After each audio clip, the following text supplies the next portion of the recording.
New generation हमारी जो है वो आज झेल रही है। आज वो लड़कियां और लड़के जो नई जनरेशन के हैं, नई नस्ल के हैं, उनके पास दीन की तालीमात कम है, उनके पास अल्लाह ताला से मोहब्बत, खौफ खुदा, खशियत इलाही,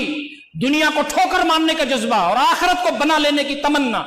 जन्नत की तड़प और शौक़ दीदार इलाही, ये जज्बात हमारे पास कम है। तो मैं ये बात कहता हूं कि लड़का जब कभी शादी करे तो अपनी लड़की के इंतखाब में वो अच्छी और दीनदार लड़की को अपनी बीवी बनाए। हम लोग अपनी बहू ऐसी बच्ची को बनाएं, अपने लड़के की शादी ऐसी लड़की से करें तो दीनदार हो, ताकि वो अपने बच्चे की सही तरबियत कर सके। हमारी बच्चियों की सही तरबियत होगी तो लड़का भी हम अपनी बच्ची के लिए बेहतर लाएं, दीनदार लाएं।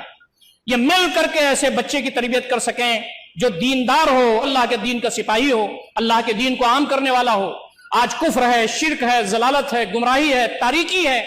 इसमें ऐसे जियालों की जरूरत है जो अल्लाह रब्बुल इज्जत के दीन को बेबाकाना अंदाज से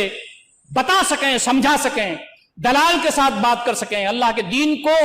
लोगों के दरमियान पेश कर सकें, काउंसलिंग के जरिए, देहलों को मुतमईन करने के जरिए लोगों को बता सकें कि अल्लाह का दीन ये